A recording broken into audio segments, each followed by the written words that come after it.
ಅದೇ ಅಂದ್ರೆ ನಮ್ಮ ಕಾಲೇಜ್ ಅದ, ನಮ್ಮ ಕಾಲೇಜ್ನಾಗ ನಾವು ಅಡ್ಮಿಷನ್ ಕೊಡಿಸ್ತಾ ಬಂದು ಅಡ್ಮಿಷನ್ ಈಶ್ವರ್ ಖಂಡ್ರೆ ಸಾಬ್ರು ಮನೆಗೆ ಬಂದಿರಿ, ಮುಂಜಾನೆ ಬಂದಿರು. ಬಂದು ನಮ್ಮ ಕಾಲೇಜ್ ಅದ ಅಗರ್ಸ ಯಾರು ಇದು ಮಾಡಲು ಹೋದ್ರೆ ಎಕ್ಸಾಮ್ ಮಾಡಿಸ್ರು ಚಲೋ ಆಯಿತು.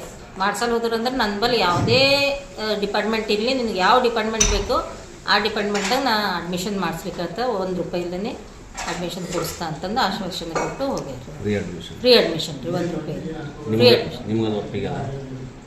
ನಮಗೆ ಚಲೋ ದೊಡ್ಡ ಕಾಲೇಜ್ ಸಿಕ್ಕೋದು ಭಾಳ ಚಲೋ ಅದ ರೀ. ಬೆಂಗ್ಳೂರಿಗೆ ಮಾಡಿಸ್ಬೇಕಂದ್ರೆ ನಮ್ಮ ಪೈಲೇನೂ ಒಂದು ಯೋಜನೆ ಇತ್ತು, ಚಲೋ ನಂಬರ್ ತೊಗೊಂಡು ಅಂದ್ರೆ ಬೆಂಗ್ಳೂರಿಗೆ ಸೀಟ್ ಮಾಡಿಸ್ಬೇಕು. ದೊಡ್ಡ ಮಗನೂ ಬೆಂಗ್ಳೂರಿಗೆ ಓದೇನು ರೀ, ಬೆಂಗ್ಳೂರು ಕಾಲೇಜ್ನಾಗೆ ಓದೇನ.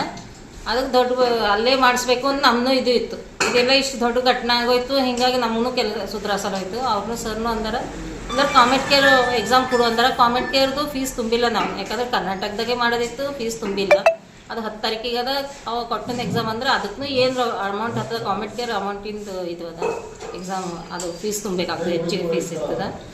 ಅದಕ್ಕೆ ಅದು ಕೊಟ್ರು ನಾವು ಅದು ವ್ಯವಸ್ಥೆ ಮಾಡ್ತೇವೆ. ಅವ ಯಾವುದೇ ತೊಗೊಳಕ ಕಾಮೆಂಟ್ ಕೇರ್ನಾಗ ನಾವು ವ್ಯವಸ್ಥೆ ಮಾಡಿಸ್ತೇವೆ ಅಂತಂದು ಸರ್ ಅವ್ರಂತಾರೆ.